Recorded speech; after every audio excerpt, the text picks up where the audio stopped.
ज्ञानवापी की बात कर ले। ज्ञानवापी को लेकर एएसआई की सर्वे रिपोर्ट आने के बाद आज मुस्लिम समुदाय के लोगों ने ज्ञानवापी मस्जिद में जुमे की नमाज अदा की और इस दौरान मस्जिद के बाहर भारी संख्या में पुलिस फोर्स तैनात किया गया था। नमाज अता करने के बाद मस्जिद से बाहर आए लोगों ने सर्वे रिपोर्ट पर बोलने से इनकार किया। इस दौरान जब नवभारत संवाददाता ने सवाल किया तो मुस्लिम समुदाय के लोगों ने नाराजगी जाहिर की और हमारे सहयोगी के साथ नोक झोंक भी की गई।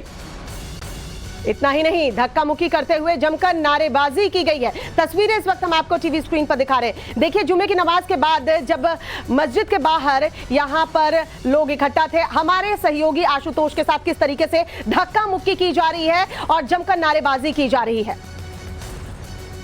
ज्ञानवापी को लेकर एएसआई की सर्वे रिपोर्ट आ चुकी है। इस रिपोर्ट का हर किसी को इंतजार था और जिस तरीके से रिपोर्ट में खासतौर से ज्ञानवापी मस्जिद को किस तरीके से बनाया गया था उसका उल्लेख किया गया है। और इन सब के बीच में आज ज्ञानवापी परिसर में जुमे की नमाज अदा की गई और अब नमाज अदा करने के बाद से जो नमाजी हैं वो एक एक कर मस्जिद से बाहर निकल रहे हैं। आज बड़ी संख्या में जो नमाजी थे वो यहाँ पर पहुंचे थे और खासतौर से इसे देखते हुए जो सिक्योरिटी थी उसे काफी बढ़ा दी गई थी। न सिर्फ मस्जिद के आसपास बल्कि पूरे शहर में चप्पे चप्पे पर हाई सिक्योरिटी का जो इंतजाम था वो देखने को मिल रहा था, क्योंकि प्रशासन को इस बात के इनपुट थे कि शायद कुछ उपद्रवी तत्व जो वाराणसी की फिजा है उसमें जहर घोल सकते हैं, फिजा को बिगाड़ सकते हैं, लिहाजा पूरे इलाके को घेर दिया गया था। और अब इन सब के बीच में जो नमाजी हैं वो अब नमाज अदा करने के बाद से बाहर आ रहे हैं। हम उनसे बात करने की भी कोशिश करेंगे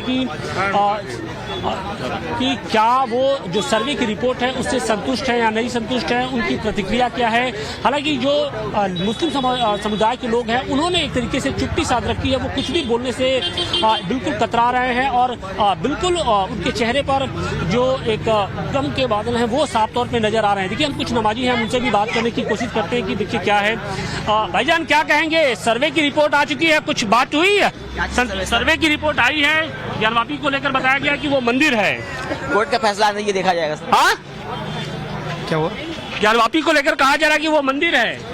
मंदिर है, जो भी है फैसला आएगा कोर्ट से आएगा ना। एएसआई की अब तो रिपोर्ट आ चुकी है। एएसआई जज है, एएसआई जज साहब देंगे सर, जज साहब को जजमेंट देंगे, अभी फैसला होगा। जिस तरीके से पूरे एएसआई की रिपोर्ट में सर अभी जो भी है कोर्ट में चल रहा है, जब कोर्ट फैसला देगा हो जाएगा। देखिए, एएसआई की रिपोर्ट आ चुकी है, इस रिपोर्ट का इंतजार हर किसी को था। क्या कहेंगे जिस तरीके से जो चीजें सामने निकल कर आई हैं और वो एक बात की ओर इंडिकेट करती है कि जो ज्ञानवापी कोई मस्जिद नहीं है बल्कि हिंदी देवी देवताओं से जुड़ी हुई जो एक आस्था का केंद्र है वो है। देखिए, मैंने एक बात इसको पूर्ण दोहराया कि एएसआई ने, मैं सरफराज अहमद, राष्ट्रीय मुनकर एक्शन कमेटी का अध्यक्ष, शुरू अल्लाह के नाम से जो निहायत रहीम रहम करने। देखिए, बुनियादी बात यह है कि एएसआई से रिपोर्ट मांगी गई कि आप बताइए मंदिर है या मस्जिद है। हुकूमतें हमेशा बदलती रही हैं और कभी वहाँ बौद्धिज्म के मठ रहे हैं, कभी कोई अलग अलग बात रहा है, क्योंकि हमेशा सभ्यताएं बदलती रही हैं, कुछ न कुछ आता रहा है। और सबसे बड़ी महत्वपूर्ण बात है कि औरंगजेब ने तोड़ा है कि नहीं तोड़ा है, औरंगजेब की बनी है कि औरंगजेब के बाप के दादा के जमाने की। बात का भी उल्लेख है कि जो एक शिलालेख मिला है उसमें औरंगजेब ने ये फरमान जारी किया था कि इस मंदिर को तोड़कर वहां पर मस्जिद की तामीर कराई जाए।